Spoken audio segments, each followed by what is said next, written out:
respiratorio. Ustedes saben que también está la parte esquelética, está la parte muscular, neuronal, la cual justamente hace funcionar al sistema muscular. Y tenemos músculos de la respiración, que son músculos accesorios que ayudan justamente a la respiración. Y de la respuesta a la injuria, justamente de la alta o baja circulación que puede haber también a nivel general, y que eso determina también problemas respiratorios. Dentro de la fisiología y fisiopatología respiratoria, diremos de que la vía aérea, su estructura y función, decíamos, conforme se va instalando antes de los 5 años, comienza a tener, ¿cómo se dice?, una peculiar importancia dentro de lo que es el desarrollo de un sistema respiratorio adecuado. A partir del nacimiento, por ejemplo, un niño que nace antes de las 40 semanas de gestación, y si no tiene la cantidad suficiente de surfactante pulmonar, que es una sustancia que hace madurar al alveolo pulmonar, y le da la funcionalidad a todo el parénquima pulmonar, no va a poder tener una buena respiración adecuada, y por lo tanto el desarrollo de ese sistema respiratorio no va a ser el adecuado. Y depende también del buen desarrollo y crecimiento de segmentos superiores, vías aéreas superiores e inferiores, del angostamiento inferior que pueda tener, digamos, el bronquiolo, sobre todo, y el alveolo, por muchos problemas que pueda presentar un niño, por ejemplo. De la mayor resistencia o menor resistencia que pueda tener también a la circulación, al flujo laminar, al flujo turbulento que puedan presentarse dentro del alveolo pulmonar, a un mayor riesgo de obstrucción, inflamación e infección, porque a mayor riesgo de obstrucción e inflamación, por ejemplo, una inflamación e infección que produzca con mayor gravedad, podríamos decir, la obstrucción va a ser mayor y por lo tanto el riesgo de falla respiratoria va a ser mayor. Además, es importante tomar en cuenta la estructura ósea cartilaginosa de la parrilla costal. ¿Por qué? Porque mientras más débil es, sobre todo los lactantes, hay mayor problema de funcionamiento respiratorio que nos puede llevar a ser predisponente al colapso respiratorio. En cambio, ya una persona que está formada, ya tiene un buen sistema esquelético, condral, justamente puede determinar justamente la expansibilidad adecuada para que el pulmón se pueda expandir adecuadamente. El desarrollo embriológico de los alveolos pulmonares y del pulmón en sí va en pasos siguientes a partir justamente de la formación del embrión. Pues el pulmón va a ir primeramente formándose por un camino justamente pseudoglandular, donde va a ir poco a poco formándose los bronquiolos, bronquios, los alveolos, una segunda fase canalicular, una tercera fase donde existe un saco terminal, para terminar posteriormente formándose los alveolos. Dentro de la estructura y función, lo decíamos justamente, estoy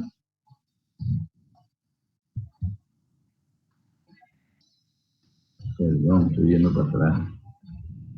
Ya, la fase canalicular se produce a partir de las 16 a 25 semanas de gestación, donde comienza a formarse los primeros bosquejos de bronquios, bronquiolos y alveolos.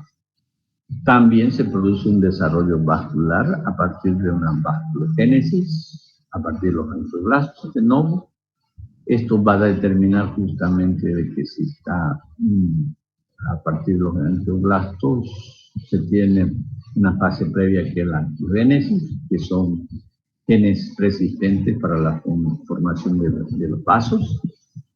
Existe una fase del TRUP, del terminal respiratorio unitario, donde va a depender mucho, digamos, de lo que está, digamos, genéticamente predispuesto para realizar justamente, y sobre todo, liberar la sustancia importante para la formación del sistema respiratorio, que es justamente el TRU, la unidad funcional de intercambio gaseoso, que justamente viene a ser los bronquiolos respiratorios, los ductus alveolares, los sacos alveolares, las células alveolares 1 y las células alveolares 2. Después, los ductos alveolares son ramas del mesénquima donde se forman justamente los alveolos a partir de justamente de genes que van a determinar justamente la formación de estos 23 generaciones, y esto se produce ya cuando el niño está por nacer, o sea, a las 40 semanas, determinándose un aumento de la red vascular, un aumento de los alveolos a partir del nacimiento. ¿Ya? Esta formación lo que va a hacer es facilitar el intercambio gaseoso ya en 93%. Y eso va a depender de la sustancia que les vuelvo a reiterar, que en obstetricia se lleva justamente la cantidad de surfactante, va a depender de la cantidad de surfactante pulmonar, de la revitalización de los alveolos pulmonares y justamente de la red capilar, que puede estar determinada, puede ser muy delgada o no ser muy delgada. Y eso va a depender justamente que a partir de esos canalículos comience a formarse esa sustancia, ya la sustancia surfactante pulmonar, que cuando va todo normal, no es necesario que la mamá reciba vía parenteral un surfactante pulmonar, porque hoy en día en el comercio se tiene, digamos, en presentaciones comerciales justamente el surfactante pulmonar, que cuando la mamá tiene algún problema de desarrollo embrionario dentro de la cavidad uterina, pues el obstetra necesariamente va a indicar la administración de surfactante. Y peor aún si existe un parto prematuro. En los prematuros necesariamente necesitan la administración de surfactante pulmonar. Las proteínas de adhesión, ¿no? Entonces, conforme el sistema respiratorio se va formando, necesariamente tiene que haber una adhesión de proteínas, ¿ya? A partir de la migración leucocitaria puede desencadenar justamente un problema que desemboca justo en una inflamación pulmonar, capilar, y por eso es que es necesario que el sistema respiratorio tenga justamente la posibilidad de contar con estas proteínas de adhesión. El desarrollo y la función postnatal del sistema alveolar pulmonar y del pulmón, ¿ya? Tanto en el recién nacido como en el adulto. Por ejemplo, las ramas bronquiales en recién nacido están entre 17 y 20. Conforme va creciendo, llega a la edad adulta con 26 y 25 ramas bronquiales, ¿ya? La unidad funcional respiratoria en el recién nacido no lo tenemos, poco a poco se va desarrollando y llega a 60.000 unidades. Los ductos alveolares también, en el recién nacido no contamos con eso y llega a la edad adulta una cantidad de 500.000. Y los alveolos, cuando nace una persona, tiene pocos alveolos, ¿ya? Conforme el surfactante pulmonar se va formando, él va creciendo y llega a tener de 300 a 500.000 alveolos pulmonares. Los canales alternativos de ventilación justamente llegan a comenzar a madurar hasta que llegan justamente a tener los canales alternativos interbronquiales. Eso hace justamente que conforme van madurando, se va liberando el surfactante pulmonar, estos canalículos, estos canales alternativos van madurando y se van formando un bronquiolo, bronquio y bronquiolo.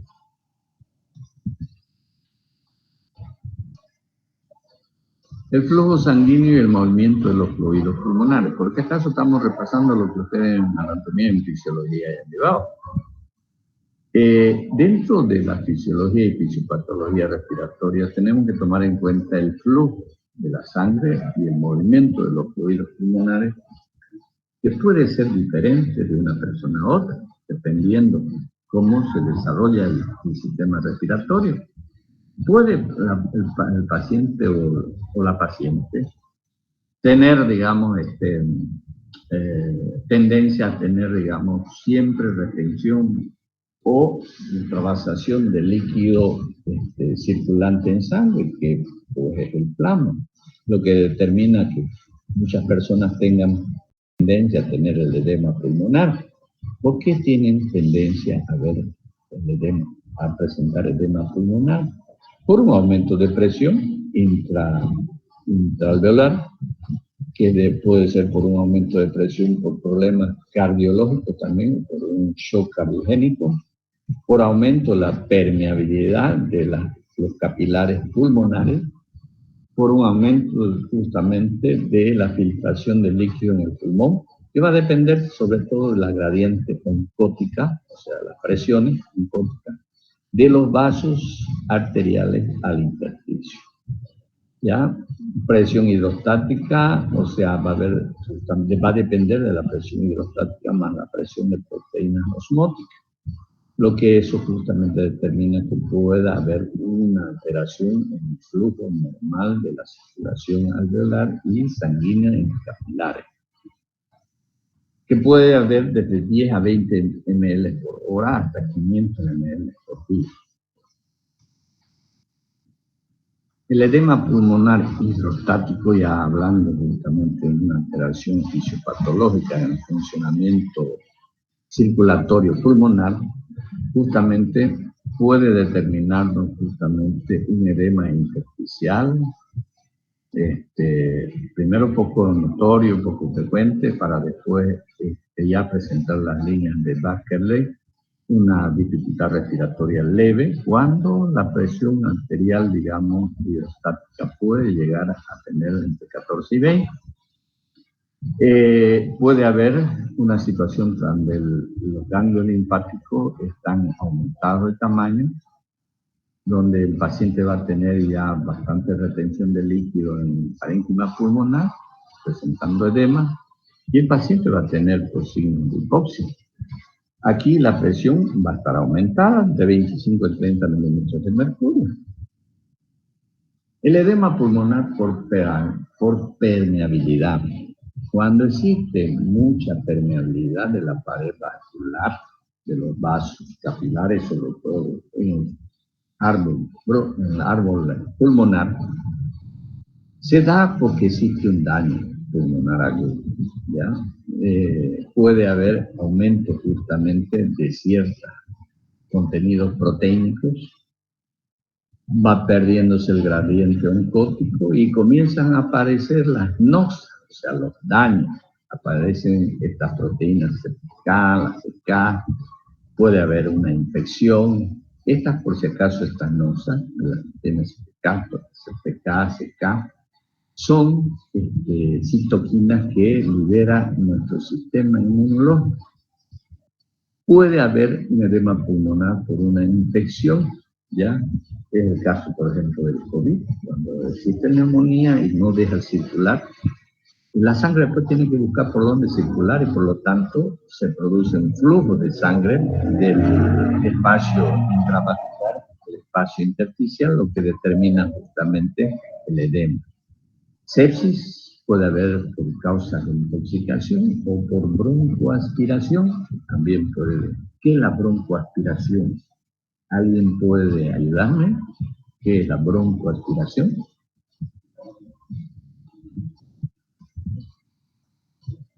Es cuando sucede un problema, una enfermedad, un accidente, cuando el paciente, especialmente esto se da en los niños, que no saben vomitar. Cuando uno vomita, en vez de salir afuera el vómito que viene del estómago, se va al lado tráqueo bronquial, ¿ya? Líquido del vómito. Y por lo tanto, se ha broncoaspirado. ese líquido daña. Imagínense que tenga bastante ácido gástrico. Va a dañar la mucosa pulmonar y por lo tanto produce un edema pulmonar por permeabilidad. La distribución del flujo sanguíneo en el pulmón es importante, ¿ya? Y esto estamos recordando lo que es fisiología, ¿ya? Donde, dependiendo de la presión arterial, la presión venosa central, la presión alveolar, va a determinar justamente que se regule, ¿ya? Dependiendo también de la presión oncótica, se regule, ¿ya? La cantidad de líquido a nivel intravascular e intersticial. Y eso ustedes ya lo saben por fisiología, ¿ya? Esto es importante volver a recordar porque de acuerdo a eso justamente empieza a ver el problema o fisiopatología, empiezan a ver las enfermedades que se producen por un mal funcionamiento. ¿Qué hace el alveolo? ¿Ya? El alveolo pulmonar, estamos recordando fisiología, ¿no ves?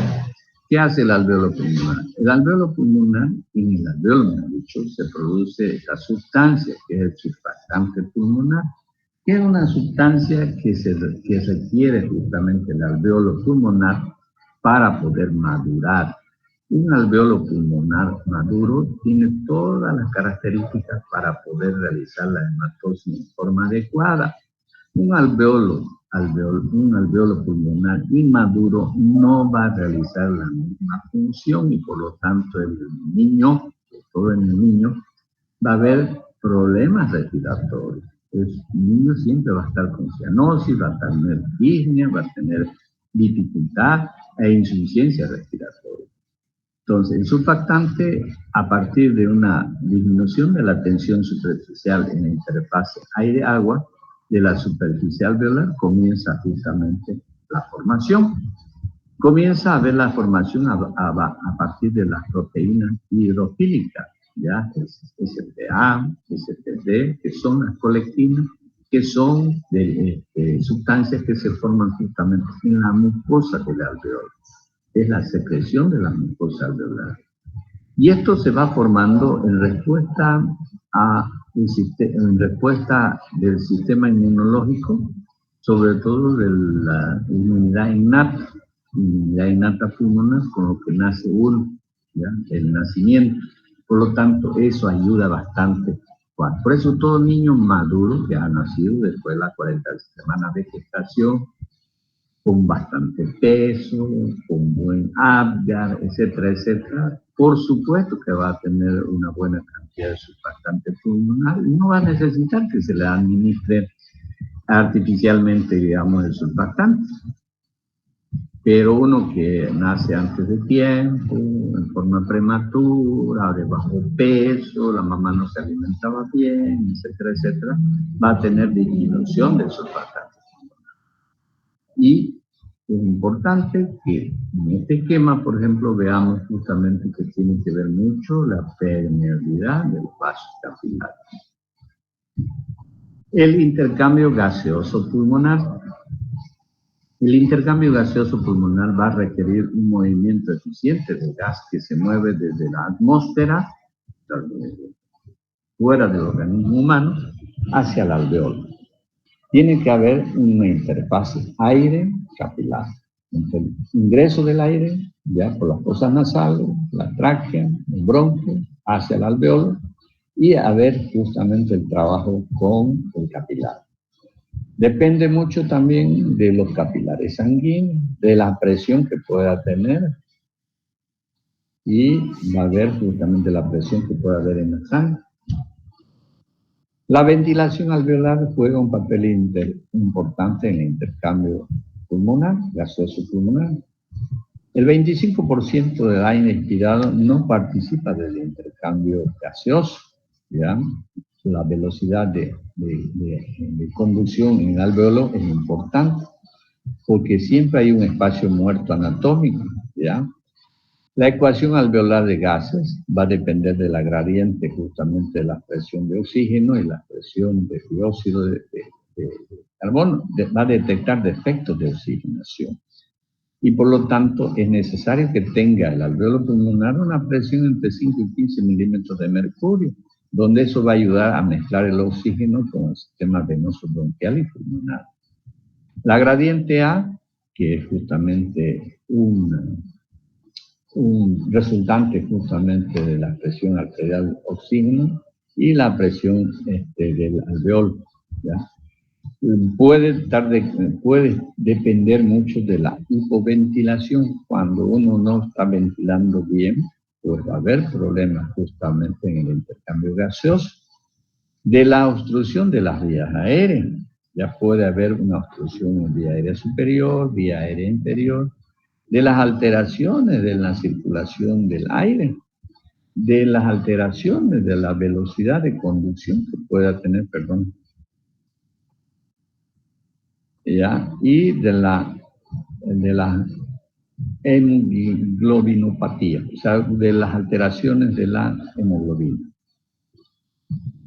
El transporte del oxígeno hacia el capilar va a depender de la difusión de la interfaz AA, o sea, arteria alveolar, del transporte unido a la hemoglobina disuelto en el plasma, de la difusión interfaz alveolo-arteria, de la ley de Fick, que decía que la difusión de gases es proporcional al área de intercambio y a la diferencia de presiones del gas entre el oxígeno y el dióxido, de la tasa de difusión aumentada, de las limitaciones a la difusión, que es muy raro, y del riesgo de inspirar gases anormales como el dióxido de carbono, como actualmente hasta el día de ayer estábamos inspirando. La interfase alveolar capilar depende mucho del transporte de oxígeno, unido a la hemoglobina, disuelto en el plasma, dependiendo de la cantidad disuelto en el plasma y de la buena cantidad de hemoglobina que tenga, digamos, la circulación sanguínea.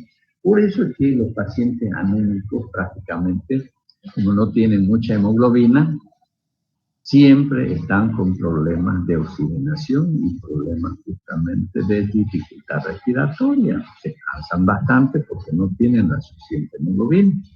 Del contenido de oxígeno, ya especialmente del porcentaje del volumen, ¿ya? Eso va a depender mucho de que el paciente pueda, digamos, tener una buena interfase de la transmisión del oxígeno hacia el alveolo.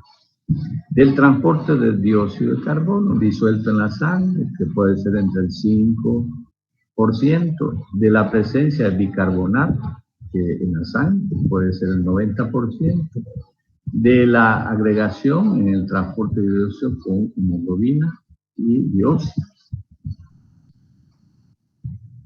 Dentro del funcionamiento del sistema respiratorio, diremos y recordemos que la primera función del pulmón o del sistema respiratorio es entregar oxígeno a los tejidos y remover el dióxido de carbono. Una función pulmonar va a depender de la buena coordinación del pulmón con el sistema nervioso central, con el sistema de funcionamiento diafragmático, porque cuando hay problemas en el músculo diafragma también tenemos problemas en una buena oxigenación, de la funcionalidad de la pared torácica, tanto esquelética como muscular, y del sistema circulatorio. No depende de una sola cosa, no depende de que entre la suficiente cantidad de aire, sino también va a depender de que funcione armónicamente todo este sistema. La primera función del pulmón, vuelvo a reiterar, es entregar oxígeno al tejido y sacar dióxido. La ventilación son movimientos de aire desde el ambiente hacia el alveolo pulmonar y a las vías aéreas. Y las vías aéreas van a depender mucho de que las vías aéreas sean permeables, tengan buen espacio para conducir y que no haya un espacio muerto muy grande. Y además en las vías aéreas del intercambio gaseoso. Va a depender del sistema circulatorio de baja presión o alta presión.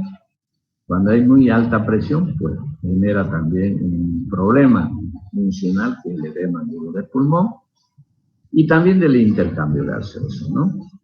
El intercambio gaseoso entre el oxígeno y el dióxido, entre un gas alveolar y sangre venosa mixta que entra a los pulmones.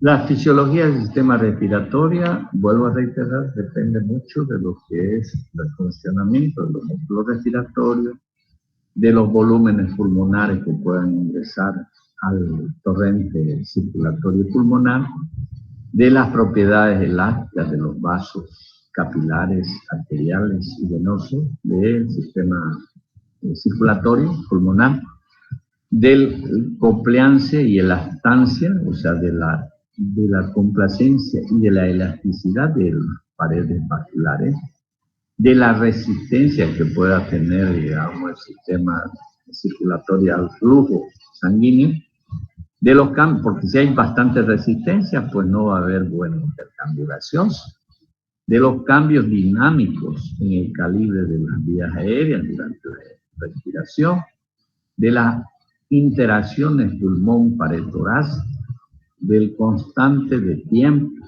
de intercambio respiratorio o alveolar, de la ventilación alveolar y del control de la respiración, ¿no? Los músculos respiratorios producen la inspiración activa y la expiración pasiva. El diafragma es el músculo respiratorio principal. Los músculos intercostales son músculos accesorios de la respiración. Ayudan a elevar las costillas interiores para producir y ayudar a que el pulmón se distienda. Y los músculos accesorios justamente ayudan sobre todo en el esfuerzo inspiratorio. Los músculos respiratorios lo que hacen es inspirar.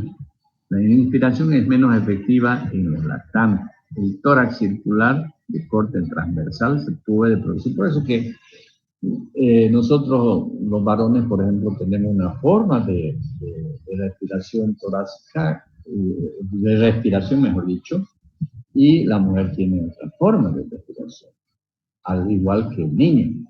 La inspiración, el diafragma es menos eficiente. El tórax complaciente hace que las costillas inferiores bajen en vez de subir. La retracción subcostal es importante también. Cuando se retrae mucho significa que existe problemas de obstrucción a las vías aéreas. La pérdida o disipación de la fuerza contráctil del diafragma también, y del mayor, de ser más propenso justamente a la fatiga en caso de aumento de la frecuencia respiratoria, ¿no? Los volúmenes pulmonares es importante tomar en cuenta, eso no es necesario repetirlo, justamente ustedes saben que los volúmenes pulmonares circulantes en el pulmón nos puede determinar también muchas alteraciones, como también nos puede significar el determinar la situación del funcionamiento pulmonar. Los volúmenes pulmonares, ¿ya? El volumen pulmonar puede estar en reposo. Puede haber un aire en el pulmón después de una expiración espontánea. O sea, significa que puede haber un residuo, ¿ya? El balance de la fuerza entre el pulmón y la pared torácica también es importante. Tenemos que tomar en cuenta justamente de la capacidad pulmonar torácica, que en posición vertical puede ser el 50%, y en posición supina el 40%. En los lactantes es menos del 10% la capacidad pulmonar torácica. Los volúmenes pulmonares en enfermedades pulmonares pueden estar disminuidas, la capacidad de ventilación, por ejemplo, en factores pulmonares puede haber una disminución del tejido distendible, como por ejemplo en una neumonectomía, en una atelectasia. Puede estar aumentado en una rigidez pulmonar, como la presencia de un edema, un síndrome justamente de respiración, síndrome de respiración alternante, donde la producción de surfactante pulmonar puede estar alterado, sobre todo en enfermedades intersticiales. El volumen residual puede estar aumentado en enfisema, en pacientes con asma, en quistes pulmonares, etc. Y en enfermedades pulmonares también puede estar disminuida la capacidad de ventilación por factores extrapulmonares, como las limitaciones de la expansión torácica. Por ejemplo, en semiología han de haber llevado, para hacer una inspección torácica puede haber un tórax hundido por alguna secuela, cicatriz de algún accidente donde la parrilla costal se haya hundido y prácticamente la consolidación y la soldadura de los huesos de la costilla ha soldado de mala forma. Por lo tanto, podemos encontrar pacientes con tórax hundido o en quilla, determinando justamente que es el lado del parénquima pulmonar esté difícil su expansión. Prácticamente no va a poder expandirse adecuadamente ese parénquima pulmonar. Por enfermedades de la pleura también pueden desencadenar una limitación en la expansión del parénquima pulmonar. Puede haber limitaciones al descenso del diafragma. Por ejemplo, un paciente que tiene una peritonitis, ¿ustedes creen que va a poder expandir el diafragma hacia abajo? No. El paciente va a sentir más dolor. Por eso el paciente tiende a respirar superficialmente, no hace una respiración profunda. Por lo tanto, no puede distender el diafragma hacia abajo. Por eso es la disnea justamente en la peritonitis. Un peritoneo lleno de líquido, una ascitis, ¿ya? Una presión intraabdominal aumentada también puede desencadenar una limitación al descenso del diafragma.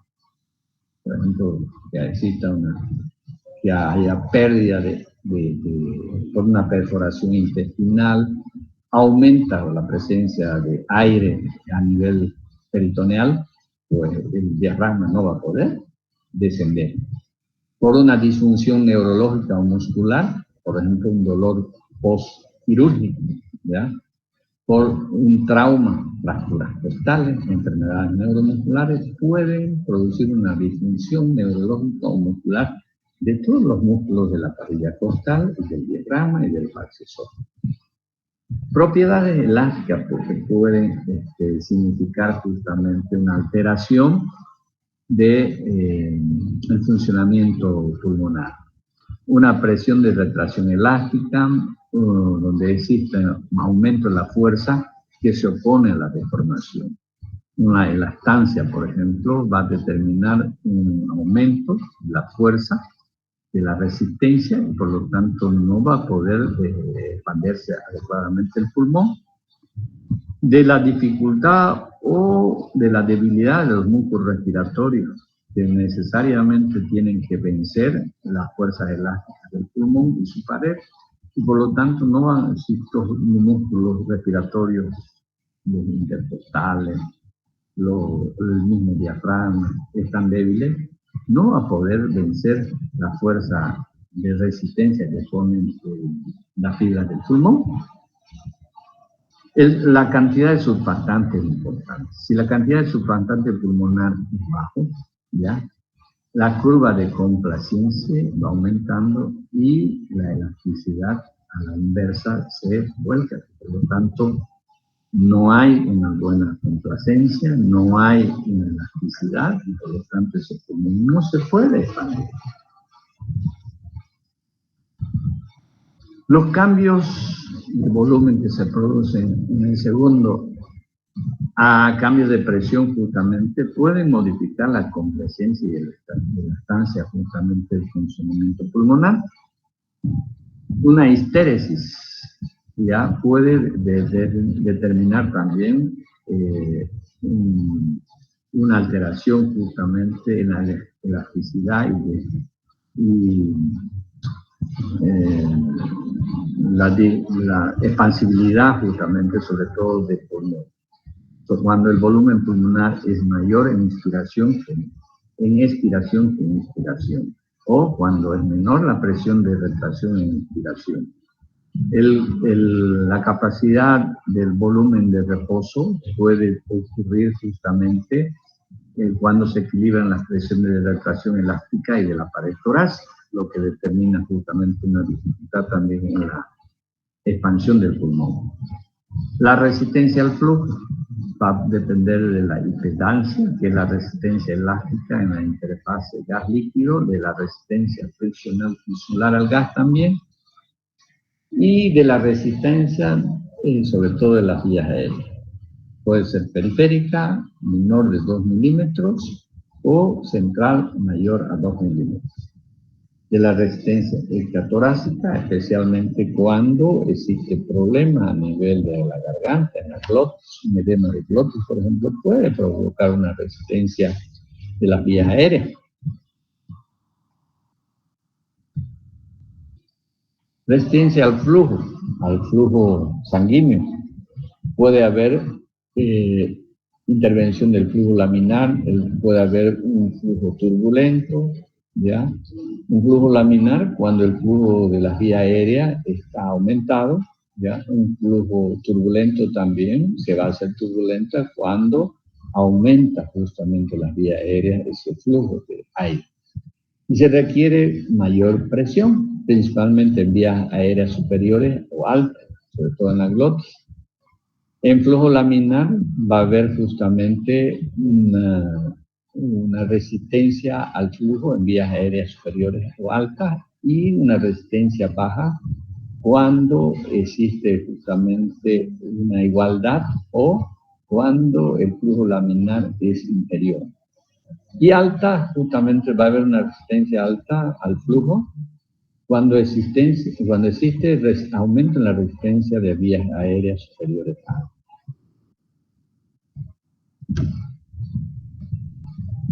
La principal contribución, dice, a la resistencia según encontremos el diámetro de las vías aéreas, ¿no?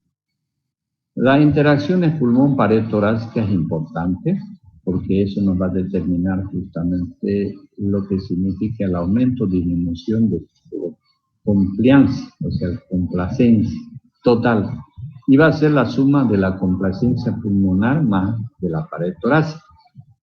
Cuando la complacencia del pulmón se puede distender, más la pared torácica se puede distender, significa la complacencia total del sistema respiratorio. Las constantes de tiempo. Es importante tomar en cuenta fisiopatológicamente las constantes de tiempo en el sistema respiratorio. Y la constante de tiempo es el tiempo que demora el sistema respiratorio en disminuir el volumen en un 63%. Constante de tiempo va a ser corta si se vacía rápido. La constante de tiempo va a ser larga si se vacía lento. Normal es 0, dura entre 0.3 segundos en lactante y en el adulto 0,5 de segundo. ¿Ya? En los pulmones, con disminución de la complacencia, puede tener una constante de tiempo ultra corta. Una constante de tiempo de 0,1 segundo. Se vacía muy rápido. Tiene tendencia a este funcionamiento pulmonar al colapso y a la presencia de atelectasia. ¿Qué es la atelectasia? En semiología van a llevar, o si ya han llevado, es la contrición de los bronquiolos justamente por un problema inmunológico y un problema inflamatorio infeccioso. Puede también haber en asma, ¿ya? En asma puede haber una constante de tiempo larga. La ventilación alveolar. La ventilación alveolar es importante. La ventilación alveolar es el volumen de aire que entra a los pulmones en cada minuto y que participa en el intercambio gaseoso. Entonces, la ventilación alveolar es igual al volumen minuto de aire menos el volumen en el espacio muerto. ¿Qué es el espacio muerto? Tenemos que recordar fisiología. Es un lugar anatómico donde el volumen proximal a las unidades respiratorias es menos del 25%. Fisiológico es normal en los alvéolos justamente de vías superiores, ¿ya? Y la presión de dióxido de carbono puede ser también ahí aumentado, lo que determina justamente una ventilación alveolar sumamente lenta. La regulación en los centros respiratorios. Normalmente nosotros tenemos fisiológicamente un control de la respiración. Este control de la respiración lo que hace es regular la entrada de dióxido de oxígeno y hidrógeno en los centros respiratorios. Este mal funcionamiento, tanto el aumento como disminución de estas cargas mecánicas, no determina enfermedad. Por ejemplo, en el asma hay mayor resistencia, en las vías aéreas el calibre disminuye, ¿ya? Se hace el flujo turbulento, ¿ya? Y existe una disipación de energía en las vías aéreas.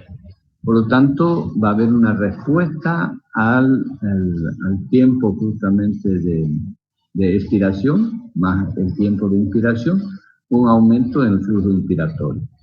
La carga elástica puede estar aumentada también en enfermedades intersticiales, como una neumonía, como en una obesidad severa, en una rigidez de la pared torácica, o también puede estar disminuido en una performance muscular.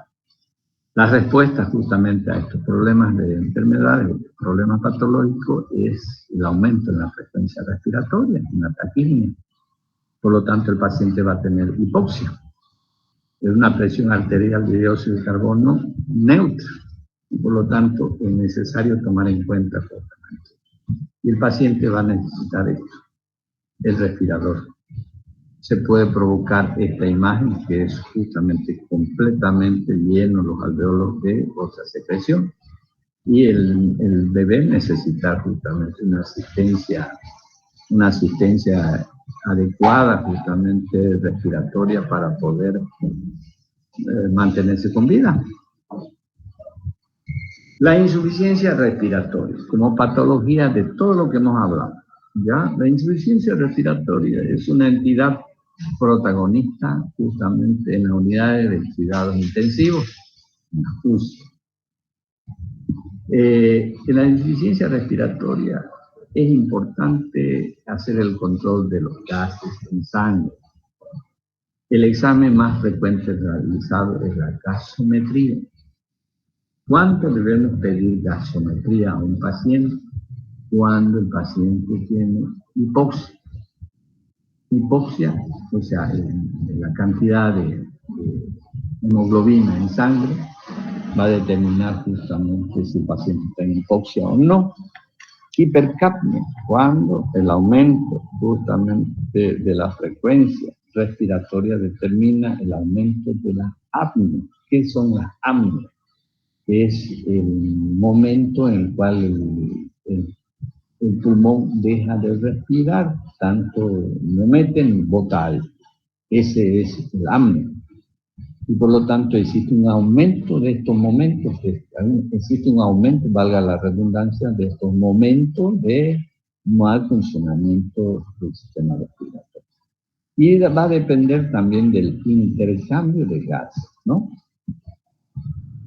Los intercambios de gases en los pulmones depende del equilibrio entre la ventilación pulmonar y el flujo sanguíneo capilar. Tiene que haber una buena relación ventilación-perfusión, ¿ya? Que es la relación volumen, ¿ya? Ventilación. La unidad funcional es el alveolo capilar. Y el alveolo capilar, para que funcione adecuadamente y cumpla, como dice su nombre, unidad funcional, tiene que tener una concordancia perfecta con una ventilación-perfusión. Igual a 1, tiene que ser igual a 1. Las relaciones de ventilación o perfusión y alteraciones asociadas a la gasometría tienen que depender mucho de la proporción del volumen minuto.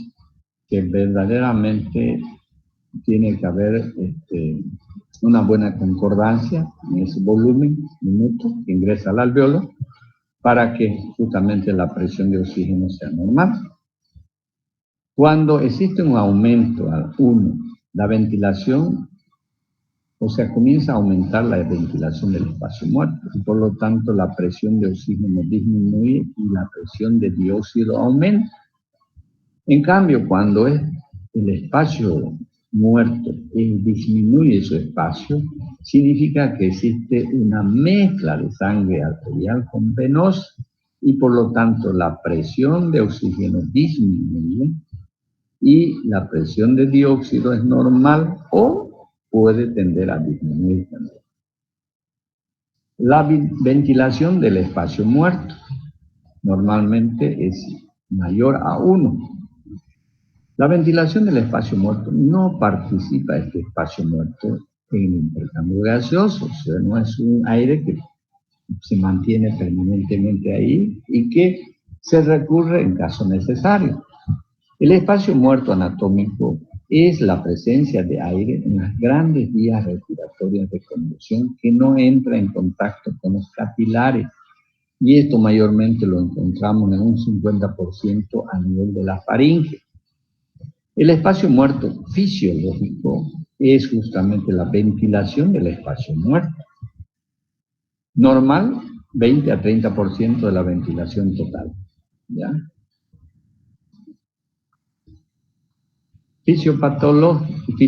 La fisiopatología. Cuando existe una insuficiencia respiratoria aguda, puede estar desencadenada esta insuficiencia respiratoria aguda por la destrucción de la membrana del alveolo capilar. ¿Eso qué significa?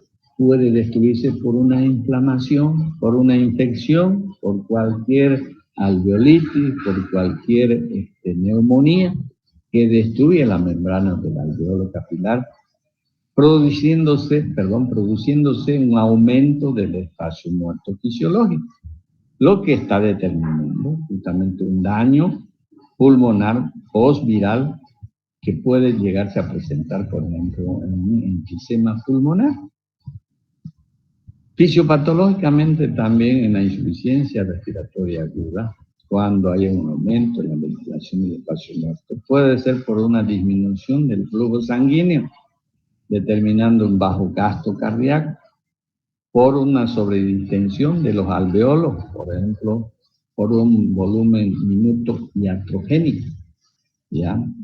Lo que va a determinar justamente una hipoxia y una hipercapnia, le decía hace rato. También puede presentarse un cortocircuito intrapulmonar, lo que esté alterando la insuficiencia respiratoria aguda.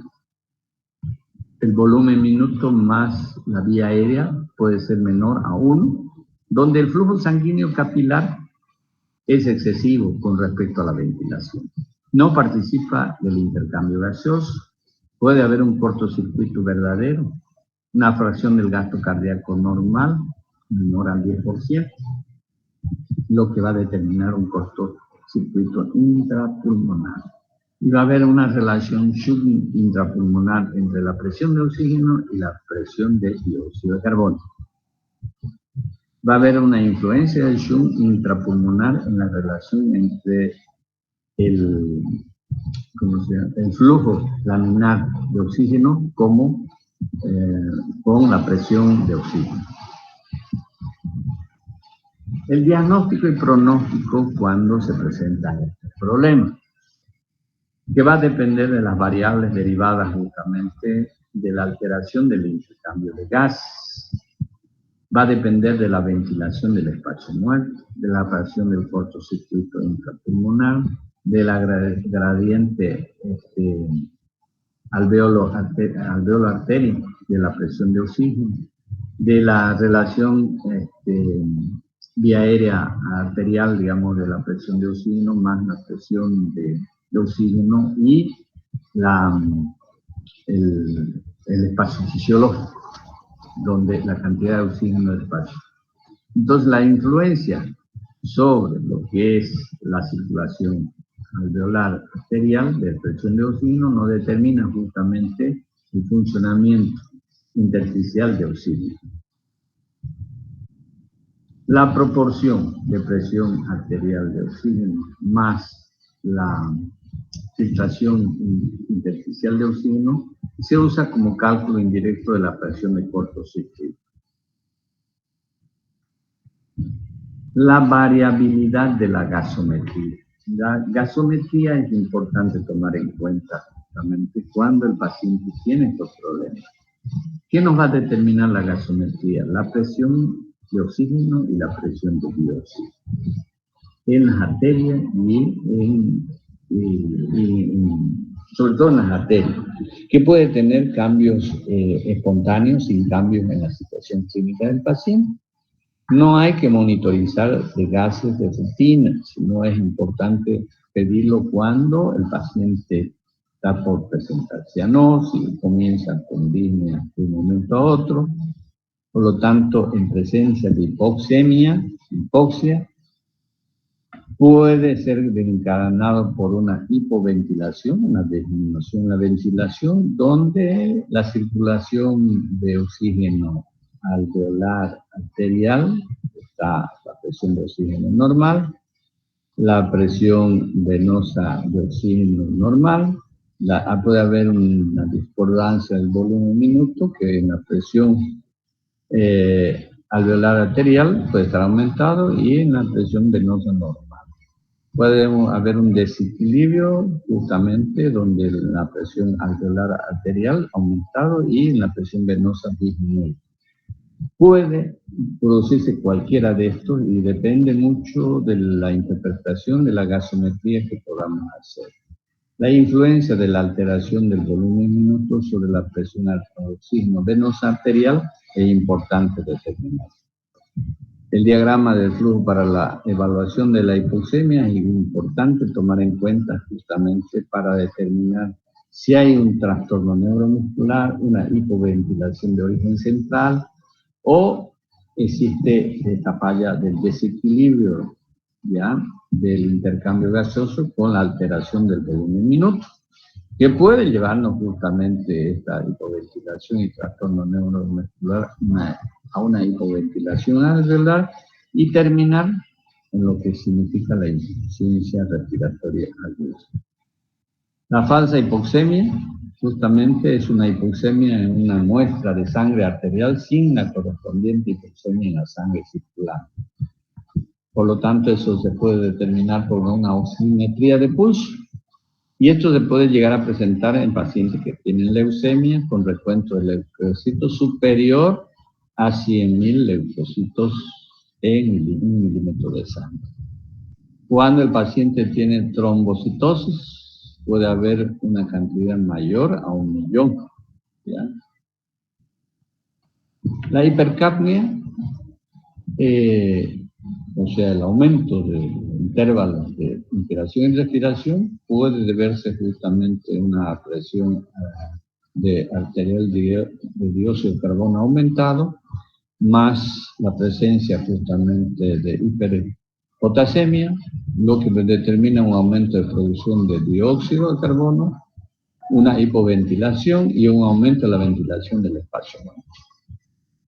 El diagrama del flujo para la evaluación de la hipercapnia, ya habíamos visto esto. Entonces, eso es lo que sucede actualmente, digamos, en una insuficiencia respiratoria aguda. ¿Ya? Bien, vamos a hacer pongan su asistencia, y si no pueden poner su asistencia, me avisan, ¿ya? Si no pueden, por WhatsApp, en el grupo de WhatsApp, ponen su asistencia con la fecha actual, para que yo copie de ahí y le ponga asistencia. A las 8:30 volvemos a conectarnos con el otro enlace, porque creo que es otro, ¿ya?